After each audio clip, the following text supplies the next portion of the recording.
The average amount for student loan debt is just under $29,000, certainly a heavy burden. This week, the White House announced a plan to forgive some federal student loans and shared this chart. It shows how much college tuition has increased as federal spending on higher education has decreased. 7 Action News reporter Kim Russell takes an in-depth look at what brought us here. When you adjust for inflation, the Michigan Association of State Universities says in 2002, Michigan invested $2.47 billion in higher education. 19 years later, in 2021, that number dropped to $1.47 billion. These are just two shocking numbers we found as we took an in-depth look at what led to the student loan crisis now leading to division. If you make less than $125,000 and have federal student loans, President Joe Biden announced this week the government will forgive $10,000 in debt. People who don't currently owe student loan debt are divided over it. You don't have any student debt right now. How do you feel about this forgiveness? I'm happy for others because I didn't go through college and accrue debt during a huge time of inflation. It's bad.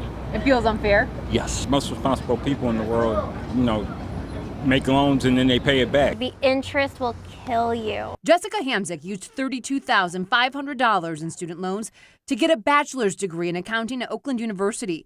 Her loan grew over 4 years by $8,000 because the federal government charged at times high interest, she says.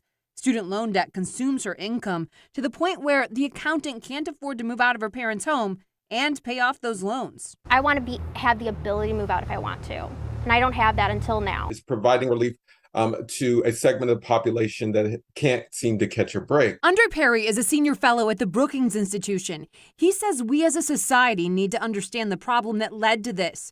This chart shows tuition increases have dramatically outpaced increases in income. Now, however, it doesn't solve the root problem of rising tuition. Perry has heard concerns about government spending leading to inflation. He says this spending is in response to tuition inflation. He suggests we talk about solutions, such as accountability for colleges as they set rates. We got to this point largely as a result of the state absolving its responsibility. CEO of the Michigan Association of State Universities, Dan Hurley, says we also need to hold lawmakers accountable for a change. In 1980, he says the state covered about 80% of general operations of state universities. Student tuition covered 20%. Right now, that equation is completely flipped. The state's only paying about 20%.